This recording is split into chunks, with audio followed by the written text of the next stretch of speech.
Lokasi yang berada tepat di lintasan jalan layang pipa Exxon Mobil sangat mudah dijangkau dari pusat kota Loksmawe. Lokasi pembangunan ini merupakan lahan milik Pemkab Aceh Utara dan berdampingan dengan Balai Latihan Kerja BLK yang juga akan dijadikan sebagai tempat penampungan bagi para pengungsi. Lokasi seluas 5 hektar yang jadi target pembangunan pemukiman bagi pengungsi Rohingya terus dikebut pekerjaannya. Bahkan para pekerja yang mencapai 100 orang digilir shift kerja hingga malam hari.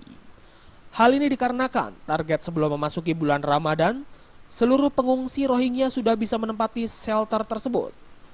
Direktur Eksekutif X, Sri Edi Kuncoro mengatakan, 120 unit shelter yang dibangun bagi pengungsi Rohingya saat ini ditampung.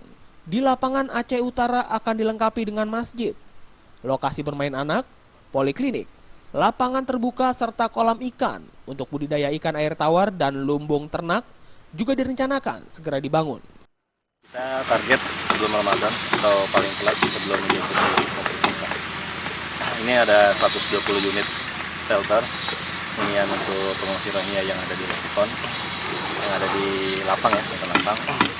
Juga kita lengkapi dengan fasilitas ibadah, masjid, kemudian ada sentra edukasi untuk anak, untuk perempuan. Ini juga ada polikliniknya. Dari Aceh Utara, tim liputan melaporkan.